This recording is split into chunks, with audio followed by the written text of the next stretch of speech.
کہ جس کے ذریعے یہ ہوگا. تو فرق وہ ہوتا ہے جو الگ ہونا ہوتا ہے، اور فرقان وہ ہوتا ہے وہ کہ جس کے ذریعے یہ فرق پیدا ہوگا، یا وہ کرنے والا کہ جس کے ذریعے جو ہے یہ فرق آئے گا. اچھا، اب اس کو جب فرقان بتایا گیا ہے تو عمومی طور پر تو یہ کہا جاتا ہے کہ یہ حق و باطل کے درمیان جو ہے وہ فرق کرنے والی ہے.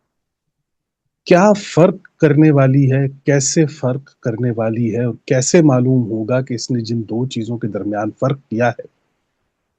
ان میں صحیح کون ہے اور غلط کون ہے؟ یہ ایک اہم ترین نقطہ ہے جس کو قرآن کریم نے اس صورت میں اپنا موضوع بنایا ہے، کہ ایک چیز ہے، کوئی ایک عادل انسان ہے، کوئی فرقان ہے فرق کرنے والا، فاروق ہے فرق کرنے والا. تو وہ ان کے دونوں کے درمیان جب کسی چیز کے درمیان فیصلہ کرے گا تو ظاہر ہے وہ فیصلہ بتائے گا کہ ان میں یہ وہ بنیادی وجہ تھی کہ جس پر یہ حق پر ہے، اور یہ ہے یہ جو ناحق ہے، یہ حق ہے یہ باطل ہے. تو ان چیزوں کو واضح کرنا بہت ضروری ہے. تو فرقان جو ہوتا ہے یہ صرف الگ نہیں کرتا بلکہ ان کو الگ الگ آئیڈینٹی دیتا ہے. اب یہاں سے آپ کو پتہ چلے گا جو فرقان ہوتا ہے وہ نہ کہ صرف تمیز کرتا ہے حق و باطل کے درمیان، سچ و جھوٹ کے درمیان، ایمان اور کفر کے درمیان، مسلم اور مجرم کے درمیان. تو یہ جو تفریق ہوتی ہے اس سے وہ اس کو آئیڈینٹی دیتا ہے، شناخت دیتا ہے، تمیز دیتا ہے. تو یہاں سے آپ کو پتہ چلے گا کہ فرقان اور فرقان میں کیا فرق ہوتا ہے. ہم جب فرقان کا لفظ استعمال کریں گے تو اس میں اور فرقان میں کیا فرق ہے، یہ ان دونوں میں زمین آسمان کا فرق آ جائے گا، حالانکہ مادے تو ان کے ایک ہی ہوں گے. تو ہم نے عرض کیا کہ اعراب کا جو استعمال ہوگا یہ مادہ ایک ہی ہوتا ہے، لیکن بعض اوقات آپ دیکھیں گے کہ وہ بات بالکل اس سے برعکس چلی جاتی ہے. اب اس کی ایک ہم نے مثال دی تھی ایک وقت میں کہ سبح ایک مادہ ہے، لیکن اسی مادے میں اگر ریشفل اسے کریں تو حبسا کہتے ہیں کسی چیز کو کلیکٹ کرنا، جوڑ لینا، ملا لینا. اب سبح کہتے ہیں کھول دینا، کھول کے کسی چیز کے اوپر ایفرٹ کرنا. تو اب آپ یہ دیکھیں گے کہ ایک پرندہ جو ہوتا ہے اس کی اڑان جو ہوتی ہے وہ پھیلنے اور سمٹنے کے اندر اس کی پروان پوری جتنی پرواز ہوتی ہے وہ پوری پرواز اس کے پروں کے اندر. تو یہ پورا ایک میکنزم ایک مادے کے اندر آ جاتا ہے کہ جس میں سبح کہتے ہیں کھولنا، اور حبسا اسی کو ہے بے سین کے اندر جب لے کر آئیں گے تو وہی مادہ ریشفل ہو کر اس چیز کو کلیکٹ کرے گا، یعنی کہ پروں کو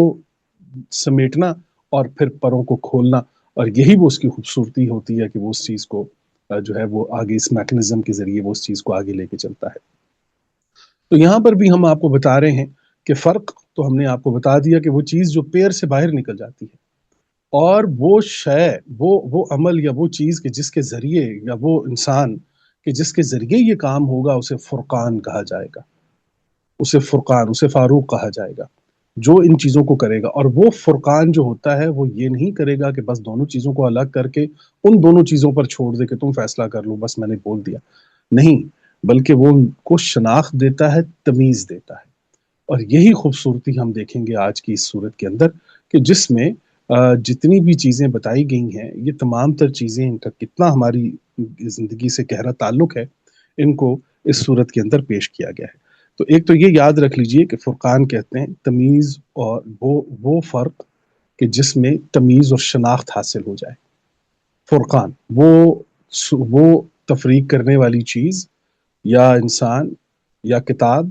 کہ جو تمیز اور شناخت عطا کر دے، بتا دے کہ یہ حق ہے یہ باطل ہے. پھر اس سے ہم واضح کر سکتے ہیں کہ یہ فرقان ہے، یہ اس نے ہمیں واضح کر. اچھا جی، دوسری بات جو اس صورت کی کمال ہے وہ یہ ہے کہ اس میں آپ دیکھیں گے کہ باقاعدہ طور پر ایک مکالمے کا اسلوب آپ کو دکھائی دے گا کہ قالو، انہوں نے یہ کہا، ہم نے یہ کہا، انہوں نے یہ کہا آپ یہ کہہ دیجئے، انہوں نے یہ کہا آپ یہ کہہ دیجئے، رسول نے یہ کہا، کفار نے یہ کہا، فلاں نے یہ کہا. تو کہنے کا، بات کرنے کا ایک مخصوص اسلوب جو ہے وہ بتایا گیا ہے اس پوری صورت کے اندر. اور دوسرا اس میں جو خطرناک ترین چیز جو کہ آخری صورت میں بھی بیان ہوئی ہے کہ تکذیب، جھوٹ کو یہاں پہ ٹارگٹ کیا گیا ہے کہ جھوٹ کیسے انفرادی اور اجتماعی طور پر انسانوں کو اور قوموں کو تباہ کرتا ہے اور اس کے نتائج کیسے نکلتے ہیں۔ یہ بھی ایک بہت اہم نقطہ جو ہے وہ اس صورت کے اندر موجود ہے جی۔ اچھا، اس میں آپ دیکھیے کہ پہلی آیت کے اندر یہ لفظ فرقان آپ دیکھ سکتے ہیں، اعوذ باللہ من الشیطان الرجیم، بسم اللہ الرحمن الرحیم،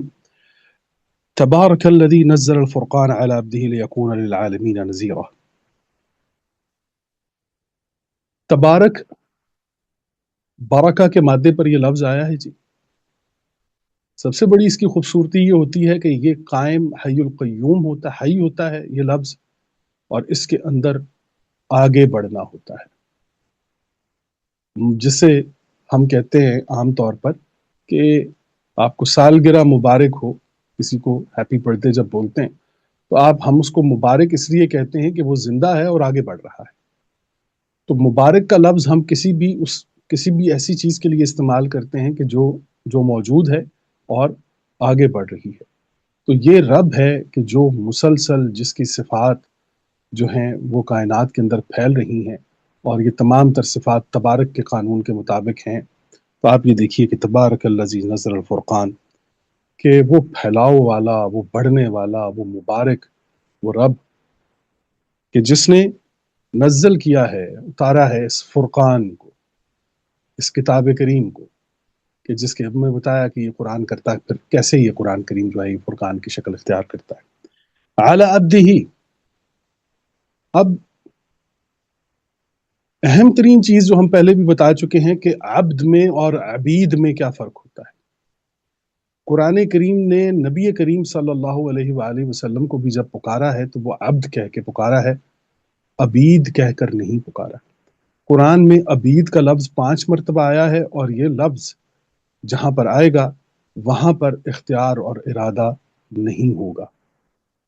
عبد وہ ہوتا ہے جو مخیر ہوتا ہے، جو آزاد ہوتا ہے، جسے کفر اور شکر دونوں اجازتیں اس کے پاس ہوتی ہیں۔ عبید کے پاس کسی بھی قسم کا کوئی اختیار باقی نہیں رہتا۔ اسی لیے اللہ نے قیامت کے تناظر میں یہ 5 مرتبہ یہ الفاظ جو آئے ہیں عبید کے، کہ جنت میں اور دوزخ میں جب یہ دونوں اس دوران جب فیصلہ کیا جائے گا جنت اور دوزخ کا، اس میں عبید کے الفاظ آئے ہیں کہ اب انسان کے پاس کرنے کے لیے اختیار، مطلب پیپر کا ٹائم ختم ہو چکا ہے، اب آپ سے کوسچن پیپر، آنسر پیپر جو آنسر شیٹ آپ کی لے لی گئی ہے، اب آپ مخیر جو ہیں وہ نہیں ہیں، آپ کے پاس چانس اینڈ چوائس نہیں ہے۔ تو وہاں پر قرآن پھر عبید کا لفظ لے آتا ہے۔ تو آپ یہ دیکھ لیجئے کہ عبد میں اور عبید میں تو ایک آزاد زندہ خود مختار رب جب انسان کو پکارتا ہے تو وہ پھر اسے عبید نہیں بلکہ عبد کہہ کے پکارتا ہے، اور عبد جو ہوتا ہے یہ مخیر ہوتا ہے اپنے عمل کے اندر، اور یہ چاہے تو کسی چیز کو قبول کرے اور چاہے تو کسی بھی چیز کو ڈینائی کرے۔ یہ دونوں چیزیں عبد کے اندر موجود ہوتی ہیں۔ ہمارے ہاں جو عمومی طور پر عبد کا ترجمہ غلام کر لیا جاتا ہے، تو اسی غلامی کو ختم کرنے کے لیے نبی کریم صلی اللہ علیہ وسلم تشریف لائے ہیں۔ اسی غلامی کو ختم کرنے کے لیے فرقان آیا ہے، ایمان آیا ہے، قرآن آیا ہے۔ تو عمومی طور پر ہم عبد کا ترجمہ جو ہے وہ غلام کرتے ہیں، جس پر ہم بہت دفعہ بات کر چکے ہیں کہ عبید جو ہوتا ہے وہ غلام ہوتا ہے، وہ مخیر نہیں ہوتا۔ وہ جس کے پاس ڈرائیو کرنے کی صلاحیت ہو وہ عبد ہوتا ہے، اور جسے ڈرائیو کیا جاتا ہے وہ عبید ہوتا ہے۔ آسان ترین مثال ہم آپ کے سامنے رکھ رہے ہیں۔ تو قرآن کریم نے فرمایا ہے کہ مبارک ہے وہ کہ جس نے نزل کیا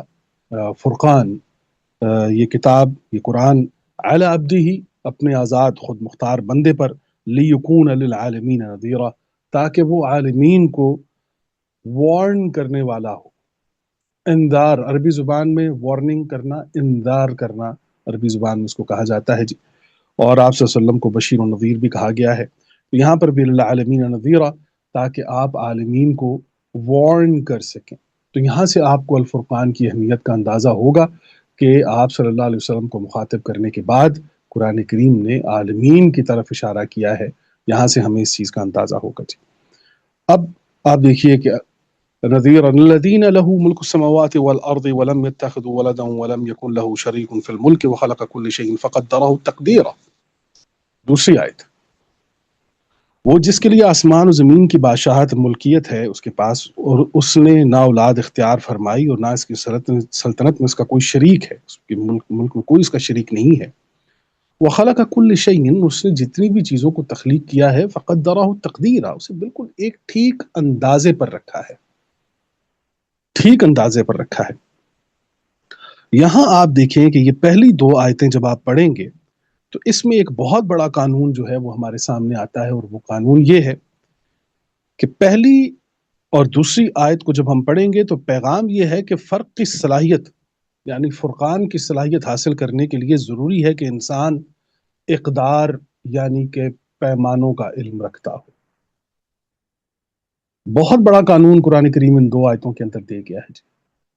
کہ جن افراد کا یا جن قوموں کی نگاہ پیمانوں پر ہوگی، اقدار پر ہوگی، مقدار پر ہوگی، فارمولاز پر ہوگی،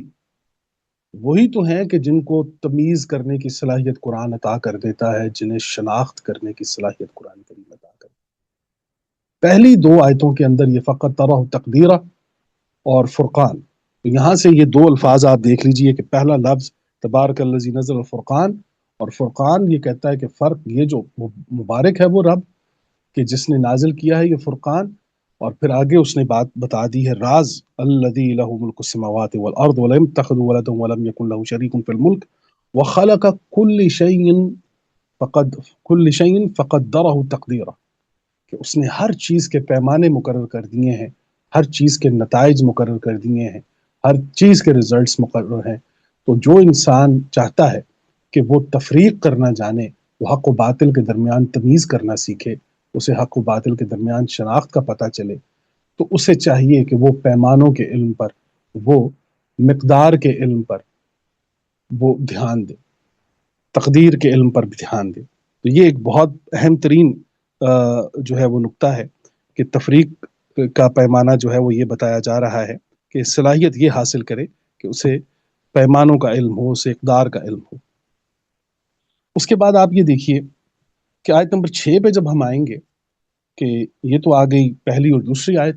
اسی میں آیت نمبر 6 کے اندر جب ہم آئیں گے تو پھر آپ یہ دیکھ لیجئے کہ پہلی آیت میں تو کہا گیا کہ تبارک الذی نزل الفرقان، اور آیت نمبر 6 میں فرمایا گیا ہے قل انزلہ الذی یعلم السر فی السماوات والارض انہ کان غفور الرحیم، تم فرماؤ اسے تو اس نے نازل فرمایا جو زمین و آسمان کے ہر پوشیدہ بات جانتا ہے، بے شک وہ غفور ہے، رحیم ہے۔ تو میں نے آپ کو بتایا تھا کہ نزل اور انزل کے اندر جو قرآن کریم فرق کرتا ہے، نزل کسی چیز کو نازل کرنا، اور انزل کہتے ہیں اس کا فہم، اس کا ادراک، اس کی معنویت۔ تو جہاں پر پورے قرآن کریم کے اندر انزل کا لفظ آئے گا، وہاں پر آپ دیکھیں گے کہ وہاں پر معنویت کی بات ہوگی، آئیڈیالوجی کی بات ہوگی، اس میں مقاصد ہوں گے، اس میں نتائج ہوں گے، وہاں پر انزل کا لفظ آئے گا۔ اور یہی وہ لفظ ہے کہ جو ہم دیکھتے ہیں کہ اب رمضان بھی آنے والا ہے انشاءاللہ تعالی، مبارک ہے وہ ہم سب کے لیے اور آپ سب کے لیے بھی انشاءاللہ۔ تو اس میں بھی آپ دیکھیے کہ انا انزلناہ فی لیلۃ القدر، تو انزلنا کا وہاں پہ لفظ وہ بھی بتا رہا ہے، اس پر ہم بھی کافی جو ہے وہ گفتگو کر چکے ہیں۔ اچھا جی،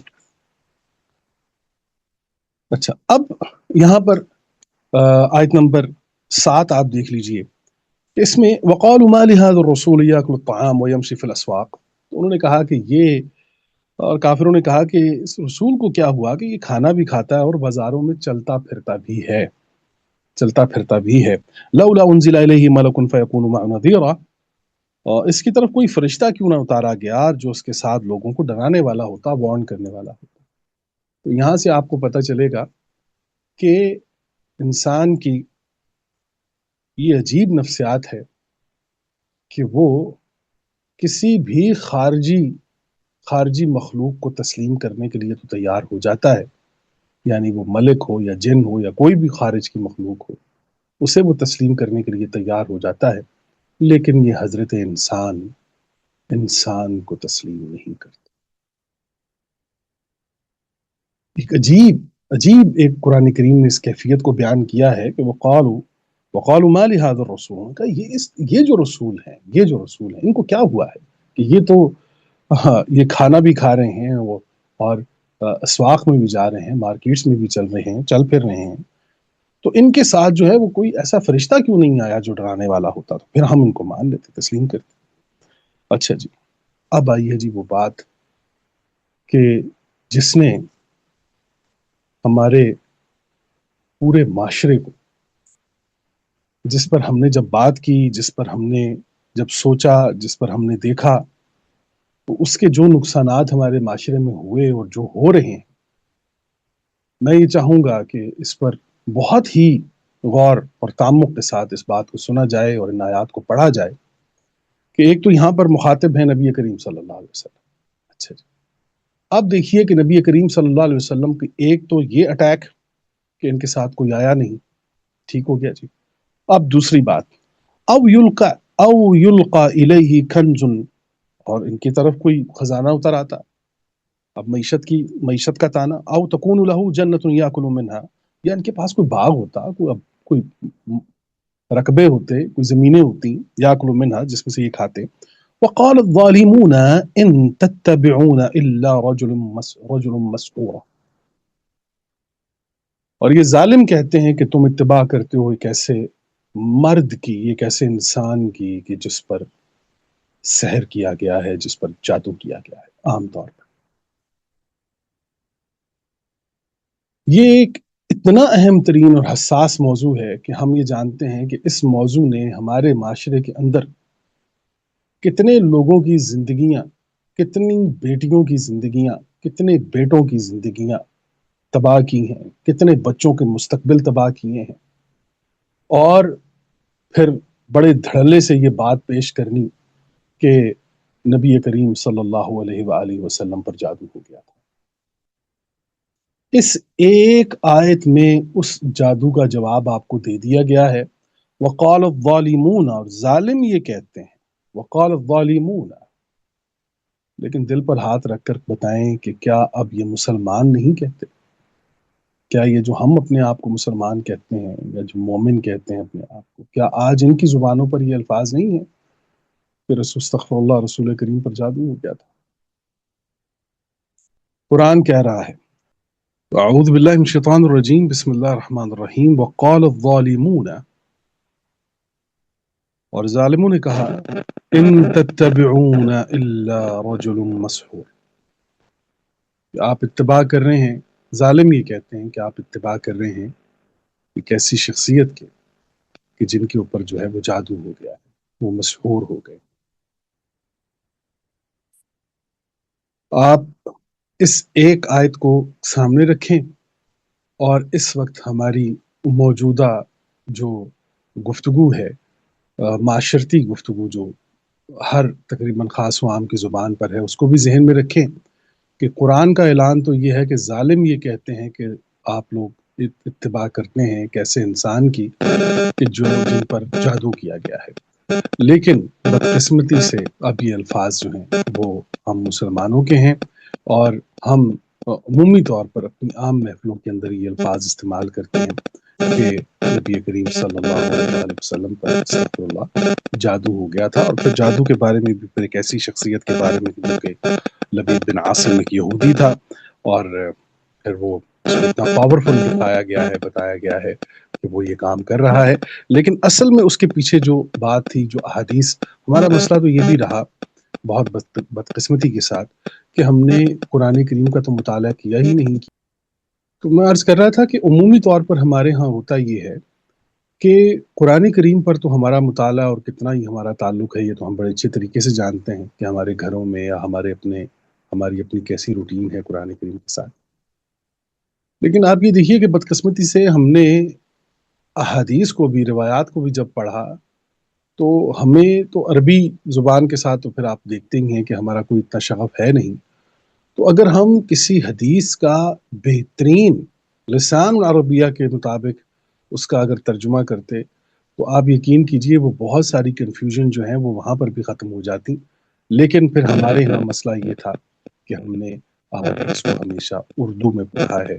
ہم نے احادیث کو عربی میں نہیں پڑھا۔ جب ہم احادیث کو پڑھیں گے تو آپ یقین کیجئے وہ بہت ساری کنفیوژن کہ جس میں ہم نے بہت سے ایسے موضوعات جس میں ہم کنفیوز رہے یا رہتے ہیں،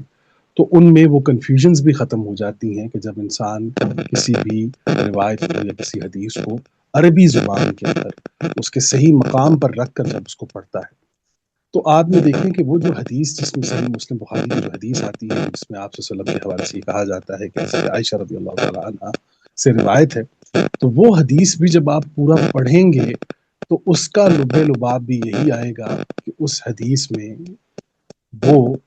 کوئی بات سمجھانے کا انداز ہے، وہ کسی کی ذات سے اس عمل کے گزرنے کا معاملہ نہیں ہے۔ وہاں پر بھی اس کو اگر ہم غور سے پڑھیں تو اس میں بہت کمال الفاظ استعمال ہوئے ہیں، اور جن کو سمجھنا کبھی انشاءاللہ ہمیں موقع ملے گا تو ہم ضرور اس پر تقارن کریں گے آیت اور روایت کے درمیان، اور پھر ہم دیکھیں گے کہ ان دونوں سے کیا نتیجہ باہر نکلتا ہے۔ تو جو نتیجہ باہر نکلتا ہے وہ قرآن کریم نے بتا دیا ہے۔ وقال الظالمون، ظالم یہ کہتے ہیں ان تتبعون الا رجلا مسحورا، کہ آپ اتباع کرتے ہیں کیسے انسان کی جو مسحور ہے۔ اب میں یہاں پر تھوڑا سا یہ بھی بتاتا چلوں کہ عربی زبان میں سحر کسے کہتے ہیں۔ آپ یہ دیکھیے کہ مسحور کن حالت جو عربی زبان کے اندر بیان ہوتی ہے لسان القرآن کے اندر، کہ مسحور کوئی بھی انسان مسحور کس وقت ہوتا ہے؟ مسحور انسان اس وقت ہوتا ہے جب وہ اپنی سینسز میں سے کسی ایک سینس پر اعتماد کرتا ہے اور باقی سینسز کو ایبسنٹ کر دیتا ہے۔ یعنی کہ وہ کسی کو سنتا ہے تو پھر وہ اسے دیکھتا، چھوتا یا اس کے ساتھ کوئی اور معاملہ کسی اور سینس کی طرف نہیں جاتا، بلکہ وہ جسٹ سن رہا ہے۔ تو آپ دیکھیں گے کہ بعض اوقات ایڈکٹ ہوتے ہیں لوگ کچھ کہ کسی انسان کے، کہ وہ جب ان کے ساتھ کال پر بات کر رہے ہوتے ہیں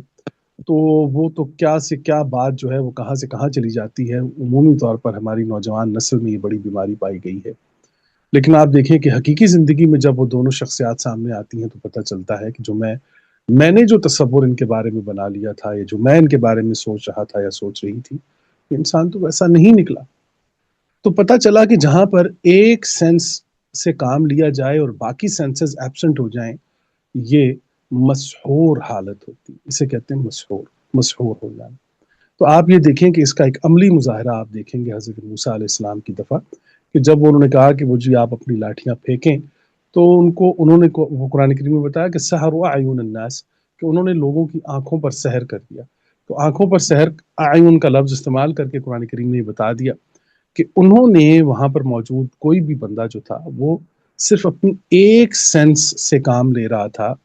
اور وہ تھی ان کی آنکھیں۔ باقی انہوں نے کسی بھی سینس یا اس حس سے کام نہیں لیا۔ ان میں سے کوئی بھی انسان جا کر اگر ان رسیوں کو اٹھاتا تو اسے معلوم ہو جاتا کہ یہ تو رسیاں ہیں، محض رسیاں ہیں۔ تو لیکن چونکہ وہ قرآن کریم نے اس کو پورا بیان کیا ہے کہ جب انسان کے اوپر کوئی ایسا وقت آتا ہے کہ جب انسان اپنی سینسز میں سے کسی ایک سینس کو استعمال کرتا ہے اور باقی سینسز سے وہ ایبسنٹ ہو جاتا ہے تو وہ مسحور ہو جاتا ہے۔ تو وہاں پر بھی وہ جو جادوگر تھے، وہ جو شعبدے باز تھے، ان لوگوں نے یہی کیا تھا جو آج بھی آپ دیکھ لیجئے کہ آنکھوں کا دھوکہ آج کل تو بہت ایڈوانس ہو گیا ہے، خیر آنکھوں کا دھوکہ، تو ان میں بھی آپ دیکھ لیجئے کہ آج بھی ہم اس حالت سے جب گزر رہے ہیں تو ہمارے ہاں کسی ایک سینس سے ہم کام لیتے ہیں اور باقی سینسز ہماری ایبسنٹ ہو جاتی ہیں۔ تو باب یہ دیکھیے کہ رجل مسحور کا لفظ آپ کے سامنے آ گیا ہے۔ استغفر اللہ، رسول کریم صلی اللہ علیہ وسلم کے بارے میں یہ تصور رکھنا کہ انہیں جو ہے وہ خاص طور پر چیزوں کا یاد نہ رہنا اور اس طرح کی یہ تمام تر چیزیں جو ہیں وہ اور پھر اس کی دلیل بھی دی جاتی ہے، عمومی طور پر دلیل یہ دی جاتی ہے کہ وہ حضرت موسیٰ علیہ السلام نے بھی تو اپنے غلام سے کہا تھا کہ وہ مچھلی لے آؤ، اور انہوں نے کہا کہ نہیں جی مجھے تو شیطان نے بلا دیا تھا۔ تو یہ الفاظ جو ہیں وہ حضرت موسیٰ کے نہیں ہیں، یہ الفاظ اس شخصیت کے ہیں جو حضرت موسیٰ کے ساتھ ہیں، انہوں نے یہ کہا تھا۔ ایک نبی اگر اس حالت کے اندر آ جائے کہ انہیں اگر یہ استغفر اللہ معلوم نہ ہو کہ وہ کیا انہوں نے کیا کہا ہے، کیا سنا ہے، کیا کر رہے ہیں، یا ایسی مشکوک حالت کے اندر آ جائیں، تو پھر آپ یہ دیکھیے کہ یہ بہت بڑا فریضہ ہے نبوت کا اور رسالت کا، پھر یہ اس انداز میں تکمیل نہیں پا سکتا کہ جس انداز میں اسے پانا چاہیے۔ تو اب یہاں پر یہ دیکھیے کہ وقال الظالمون تتبعون الا رجلا مسحورا، وہ ظالم کہتے ہیں کہ آپ اتباع کرتے ہیں کیسے انسان کی کہ جس پر جادو ہوا ہے۔ انظر کیف ضربوا لك الامثال فضلوا فلا يستطيعون سبیلا، تو آپ یہ دیکھیے اے حبیب، آپ صلی اللہ علیہ وسلم کو بولیں، آپ یہ دیکھیے، دیکھو یہ تمہارے لیے کیسی مثالیں جو ہے یہ دیتے ہیں، یہ آپ صلی اللہ علیہ وسلم کے لیے کیسی مثال دے رہے ہیں، مطلب ایک ایسی چیز، یہ ایک ایسی بات کر رہے ہیں کہ اب اس کے بعد جو ہے کہ ان کو کوئی، اب کوئی راستہ ان کے لیے، کوئی راہ کی جو ہے وہ بات اب باقی رہے گی نہیں، اب فضلوا، اب یہ بھٹک گئے ہیں، فلا یستطیعون سبیلا، تو اب کوئی استطاعت نہیں رکھتے کسی راہ نکالنے کی، یا کے لیے اب کوئی راہ نہیں نکلے، کوئی استطاعت باقی نہیں ہے ان کے اندر۔ تو یہ آپ دیکھ لیجئے یہاں پر بھی، اور سورہ بنی اسرائیل آیت نمبر 47، آئی تھنک 47 کے اندر بھی یہی الفاظ تقریباً آپ دیکھیں گے، تھوڑا سا فرق، تھوڑے سے فرق کے ساتھ، تو وہاں پر بھی یہ الفاظ آئے ہیں۔ تو نبی کریم صلی اللہ علیہ وسلم کو آپ دیکھ لیجئے کہ ایک تو پہلے کوشش کی گئی ہے کہ ان کی ذات کو موضوع بنایا جائے،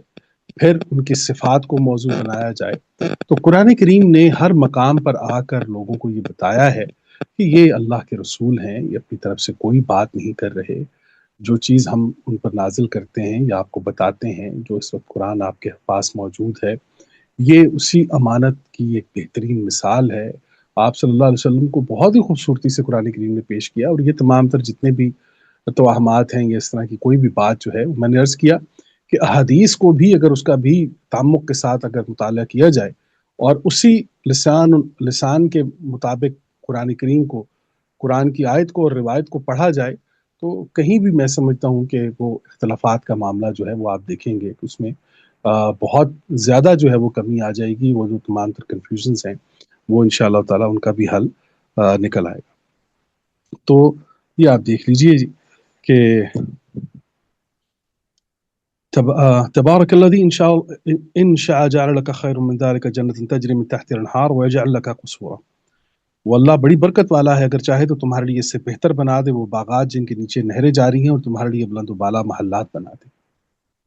لیکن میں نے آپ کو بتایا تھا کہ نبی کریم صلی اللہ علیہ وسلم کی پوری نبوت اور رسالت کو آپ دیکھ لیجئے، وہ تسلیم و تقسیم کی بنیاد پر ہوتی ہے، وہ سرمایہ داری کی بنیاد پر نہیں ہوتی، وہ ذخیرہ اندازی کی بنیاد پر نہیں ہوتی، وہ یہاں پر ہی دنیائی زندگی کے اوپر توکل کرنے کی بات نہیں ہوتی، صرف محض یہاں تک نہیں، بلکہ وہ حسنت فی الدنیا والآخرہ کے قانون پر ہوتی ہے کہ دنیا میں بھی ایک بہترین انداز میں وہ زندگی گزارتے ہیں، اور آخرت میں بھی بہترین انداز کی زندگی کے اہل ہو جاتے ہیں۔ اچھا جی، اب ہم آگے بڑھتے ہیں جی۔ آیت نمبر 30 اگر آپ لے لیں جی، آیت نمبر 30، یہ بھی ایک بہت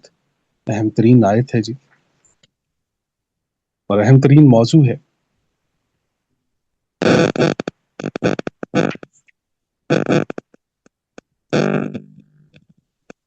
اعوذ باللہ من الشیطان الرجیم، بسم اللہ الرحمن الرحیم۔ بڑے ہی خطرناک الفاظ،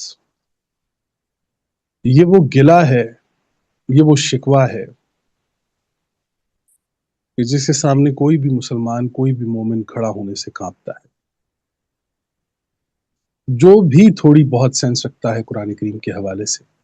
یا قرآن کریم کو جانتا ہے یا سمجھتا ہے ترجمہ تھوڑا بہت بھی، یہ آیت بہت خطرناک آیت ہے۔ اعوذ باللہ من الشیطان الرجیم، بسم اللہ الرحمن الرحیم۔ وقال الرسول یا ربی ان قوم اتخذوا هذا القرآن مہجورا۔ اور رسول نے عرض کی، یا ربی، اے میرے رب، ان قوم اتخذوا هذا القرآن مہجورا، یہ میری قوم ہے کہ جس نے قرآن کو مہجور کر دیا، میری قوم ہے کہ جس نے قرآن کو مہجور کر دیا۔ جب رسول یہ کہیں گے کہ یہ وہ میری قوم ہے کہ جس نے مہجور کر دیا ہے، تو میں آپ کو بتا چکا ہوں کہ پہلے بھی کہ قرآن کریم میں جہاں پر قوم اور امت کے الفاظ آئیں گے تو 90% آپ دیکھیں گے قرآن کریم میں قوم کا لفظ جو آئے گا وہ جرم کے ساتھ آئے گا، تباہی کے ساتھ آئے گا، بربادی کے ساتھ آئے گا۔ جہاں پر بھی آپ تباہی بربادی 90%،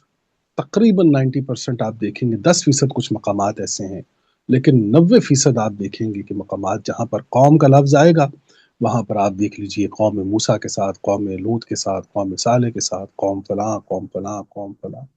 قوم کی بات، قوم کی بات۔ اور آپ دیکھیں گے کہ آپ صلی اللہ علیہ وسلم کی بہت سی روایات، بہت سی حدیث آپ صلی اللہ علیہ وسلم کی ایسی ہیں کہ جس میں آپ صلی اللہ علیہ وسلم نے امت کے لفظ استعمال کیے، تو پتہ چلا قوم جو ہوتی ہے یہ منزل نہیں ہوتی، یہ راہ منزل ہوتی ہے، اس کی منزل تو امت ہوتی ہے۔ قوم تو وہ راستہ ہوتا ہے کہ جس کی منزل جو ہوتی ہے وہ امت ہوتی ہے۔ تو آپ صلی اللہ علیہ وسلم نے بتا دیا ہے، اس ایک آیت کے اندر بھی قرآن کریم نے بھی یہ بتا دیا کہ اگر کوئی مسلمان محض قومیت کی حد تک اپنے آپ کو محدود کر لے گا تو وہ کبھی بھی قرآن کریم کے اس عالمی پیغام اور نظام کو سمجھ نہیں پائے گا۔ جو انسان اپنے آپ کو قومیت، اب وہ قومیت پھر آپ دیکھ لیجئے کہ چاہے وہ عربوں کی ہاں کی ہو یا عجم کے ہاں کی ہو، آپ دیکھ لیجئے اب یہی وہ ایک بنیاد ہے کہ جس پر ہم بات کرتے ہیں تو پھر بات لسانیات کی طرف چلی جاتی ہے، لسانی فسادات کی طرف جاتی ہے، سیاسی فسادات کی طرف جاتی ہے، مذہبی فسادات کی طرف جاتی ہے، اور اس کی بنیاد کیا ملتی ہے کہ قومیت، قوم۔ اور پھر ہمارے ہاں میں نے بتایا تھا کہ بہت سے سوالوں میں ایک بہت عجیب سوال یہ تھا،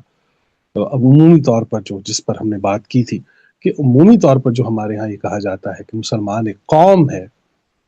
مسلمان ایک قوم نہیں ہے بلکہ مسلمان ایک امت ہے،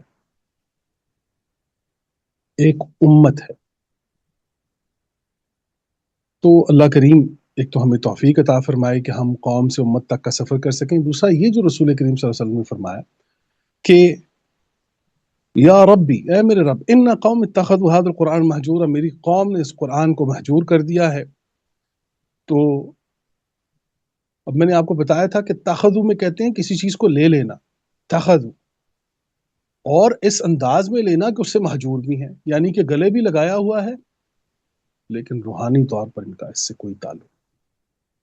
عملی طور پر اس کا اس سے کوئی تعلق نہیں، محض محض ثواب کے معاملات، محض لفاظی، محض اپنے گھروں میں زینت، محض یہ تمام تر چیزیں کرنے سے قرآن اپنے نتائج آپ کے حوالے نہیں کرے گا۔ رسول کریم نے یہ بتا دیا ہے کہ آپ کا یہ جو لینے کا انداز ہے یہ وہ لینے کا انداز نہیں ہے جو اللہ کا مطلوبہ انداز ہے یا مطلوبہ ہدف ہے۔ تو ایک تو یہ کہ یہاں پر یہ جو الفاظ ہیں یہ بڑے خطرناک الفاظ ہیں، میں نے عرض کیا تھا کہ ایک کہ یہ قوم جو ہے مہجور کر دے گی قرآن کریم کو، تو اس کا مطلب یہ ہے کہ جو قوم قرآن کو مہجور کرے گی قرآن اس قوم کو چھوڑ دے گا، اور جب قرآن اس قوم کو چھوڑ دے گا تو قرآن پھر دیکھے گا تو صحیح کہ اس کائنات کے اندر، اس پوری دنیا کے اندر وہ کون سی قوم ہے کہ جو میری میزبان بنتی ہے،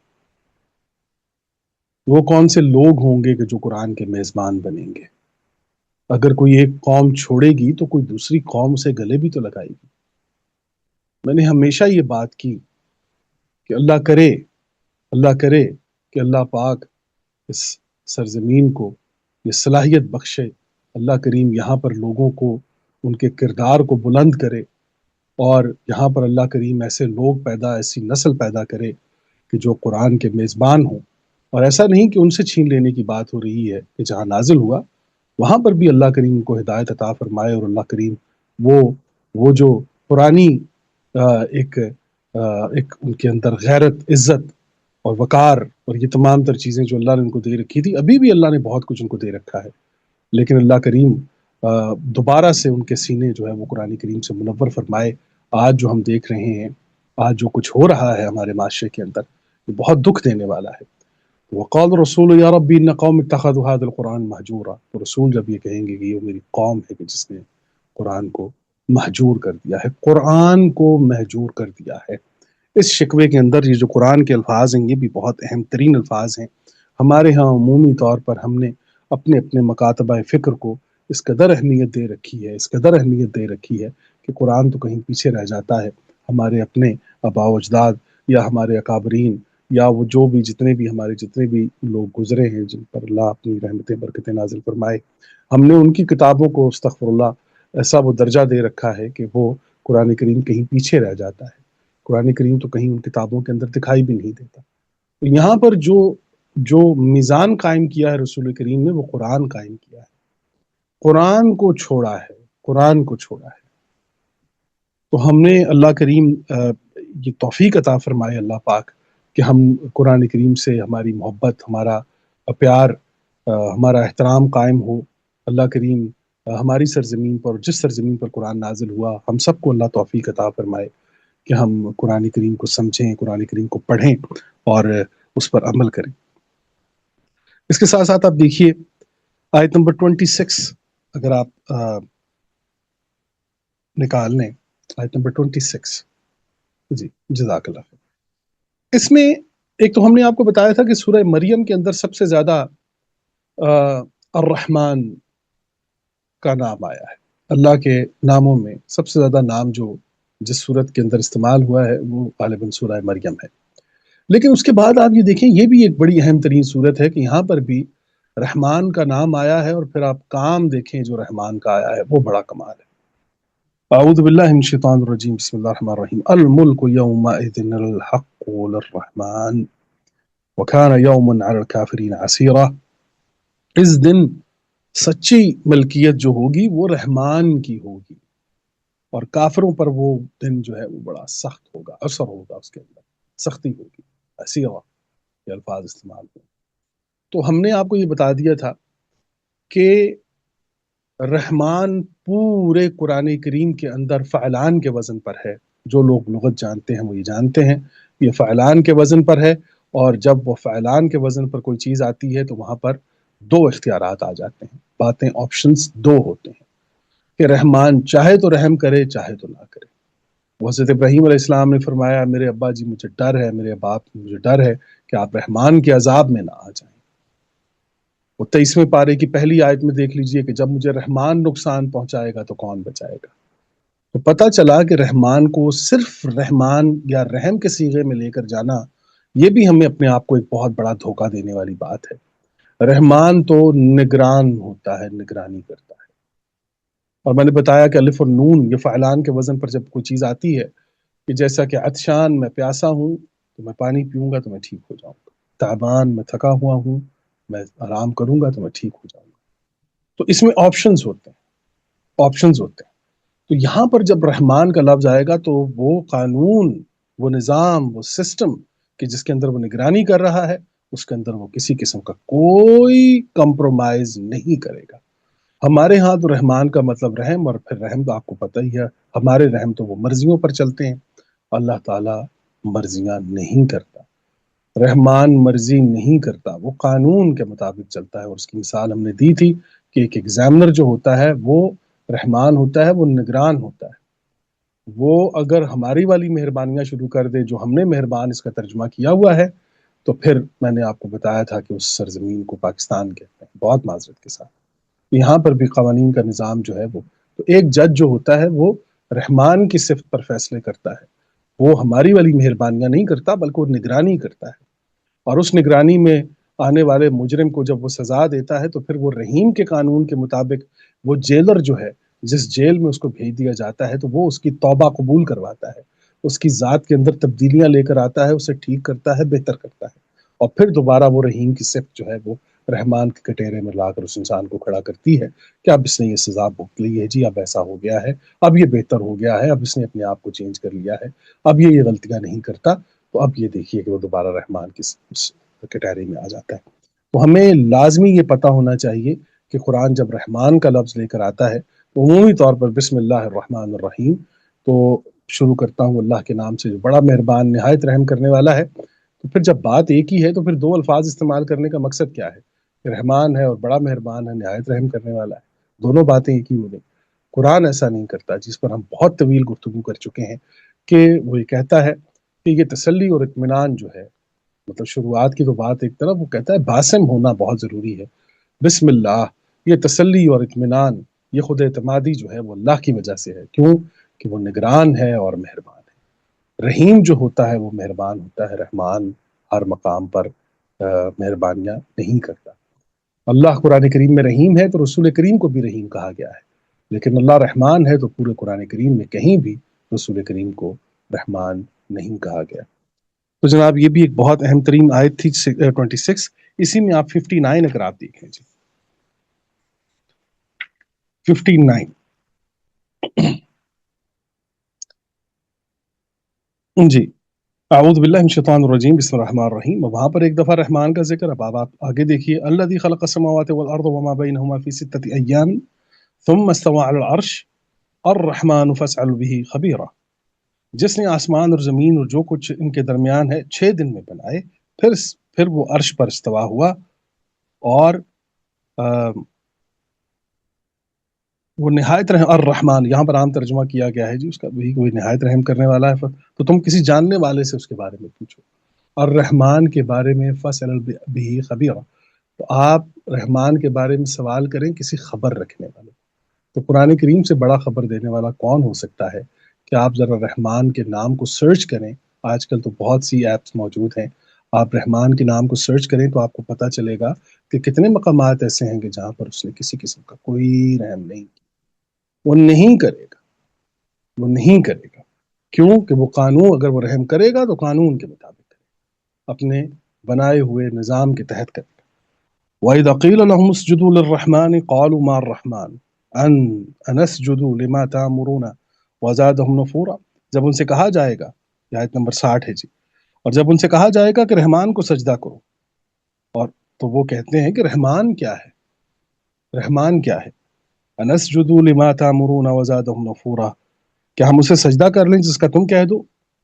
اور اس کے حکم نے ان کی نفرت کو بڑھا دیا ہے۔ تو یہاں پر آپ یہ دیکھ لیجئے کہ سب سے زیادہ جس صفت کا انکار کیا جا رہا ہے قرآن کریم کے اندر وہ صفت الرحمن ہے،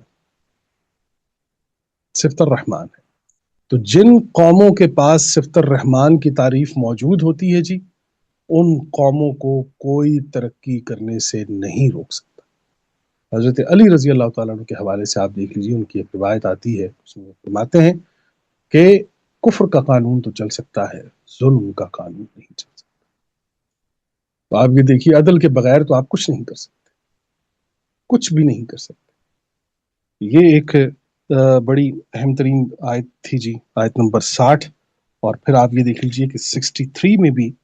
آپ دیکھ لیں، آیت نمبر 63 کے اندر اعوذ باللہ من الشیطان الرجیم بسم اللہ الرحمن الرحیم وعباد الرحمن الذین یمشون علی الارض حونا واذا خاطبهم الجاہلون قالوا سلاما، اور رحمان کے بندے، عباد الرحمن، عباد، میں نے بتایا تھا کہ عبد میں اور عبید میں کیا فرق ہوتا ہے، عباد آپ دیکھ لیجیے آزاد خود مختار بندے، رحمان کے آزاد خود مختار بندے، وعباد الرحمن الذین یمشون علی الارض، اور رحمان کے وہ بندے جو زمین پر آہستہ چلتے ہیں، اور جب جاہل ان سے بات کرتے ہیں، مطلب مخاطب ہوتے ہیں، کہتے ہیں سلام، کہتے ہیں کہ بس سلام، سلامتی میں رہو، تم بس سلامتی میں رہو۔ والذین یبیتون لربہم سجدا وقیاما، اور وہ جو اپنے رب کے لیے سجدے اور قیام کی حالت میں رات گزارتے ہیں۔ والذین یقولون ربنا اصرف عنا عذاب جہنم ان عذاب کان غراما ان ساعت مستقر ومقاما، اور وہ جو اپنے رب کے لیے سجدے اور قیام کی حالت میں رات گزارتے ہیں، اور وہ جو عرض کرتے ہیں ہمارے رب ہم سے جہنم کا عذاب پھیر دے، اور بے شک اس کا عذاب گلے کا پھندا ہے، بے شک وہ بہت ہی بری ٹھہرنے کی، قیام کرنے کی جگہ ہے جی۔ اچھا جی، اب آیت نمبر 70 لے لیجئے جی، آیت نمبر 70،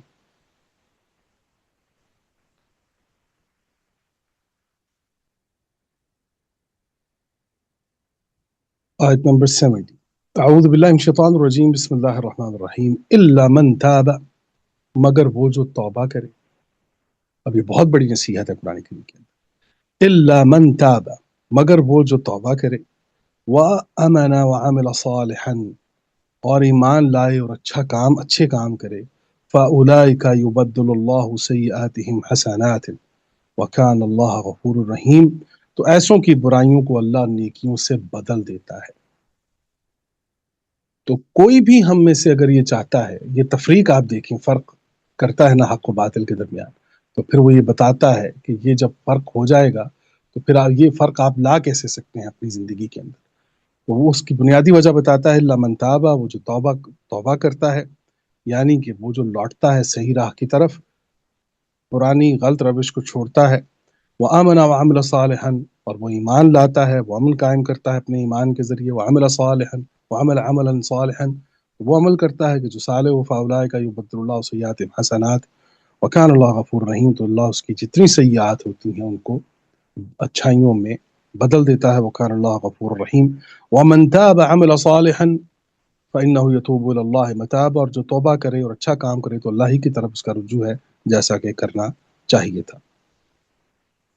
اچھا جی، یہ 71 73 ہو گئی ہے جی. آخری بات جو ہم آپ کو بتانا چاہتے ہیں وہ یہی ہے جی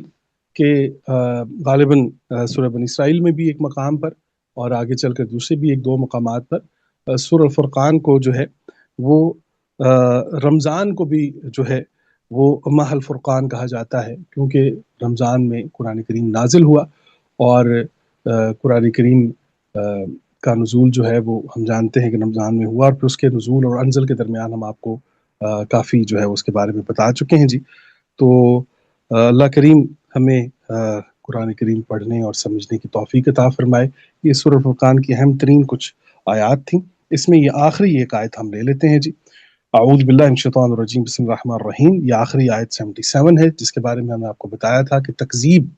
کے حوالے سے اس آیت کے اندر بڑی پوری آیت جو ہے وہ اسی کے ارد گرد گھومتی ہے کہ جھوٹے جو لوگ ہیں ان کے بارے میں. قل ما يعبأ بكم ربی لولا دعاؤکم. تم فرماؤ تم میرا رب تمہاری کوئی قدر نہیں فرمائے گا اگر تم اس کی عبادت نہ کرو. فقط کذبتم فسوف یکون لزاما. اور عبادت نہ کرو تو تم نے تو جھٹلایا تو اب عذاب تم پر ہمیشہ ہمیشہ رہے گا. تو وہ قومیں، وہ افراد کہ جو اپنی روش تبدیل نہیں کرتے، جن کے ہاں طرز زندگی جھوٹ پر مبنی ہے، وہ کبھی بھی عذاب سے نہیں نکلیں گے، کبھی بھی عذاب ان کی جان نہیں چھوڑے گا. تو اللہ کریم ہمیں قرآن کریم پڑھنے کی، سمجھنے کی توفیق عطا فرمائے، ہماری اس کاوش کو قبول فرمائے، اور اللہ کریم ہمیں بہتر سے بہتر انداز میں قرآن کریم کو پڑھنے اور سمجھنے کی توفیق عطا فرمائے. آمین یا رب العالمین. جزاک اللہ جی. آمین. جی بہت شکریہ زبیر صاحب. سورہ فرقان آپ نے ماشاءاللہ بہت اچھی طرح سے اس کا جو اس کی جو تھیم ہے اور اس کا جو مقام ہے اور اس میں جو ہمارے لیے جو نصیحت اور ہمیں جو سبق ملتا ہے اور کس طرح سے ہم نے اپنے آپ کو دیکھنا ہے اس صورت کے حوالے سے، وہ ساری چیزیں آپ نے آج شیئر کی ہیں. جی ٹھیک ہے جی، بہت شکریہ آپ سب کا جوائن کرنے کا. اور آج کا پھر سیشن انشاءاللہ یوٹیوب پہ آ جائے گا تو اس کو دوبارہ دیکھ لیجیے گا، کیونکہ کافی ڈسٹربنس تھی تو اس لیے چیزیں شاید کچھ رہ گئی ہوں لوگوں سے. لیکن انشاءاللہ باقی بعد میں جب سیشن دوبارہ سے بحال ہوا ہے تو آواز ٹھیک آ رہی تھی، تو ساری جو بات چیت ہوئی ہے وہ انشاءاللہ ریکارڈڈ ہوگی تو آپ تک پہنچ جائے گی. سب کا بہت شکریہ جوائن کرنے کا. زبیر صاحب آپ کا بھی بہت شکریہ جزاک اللہ آج کے لیسن جزاک کے لیے. جی جزاک جی اللہ. اللہ السلام حافظ جی. علیکم. اللہ السلام حافظ. علیکم.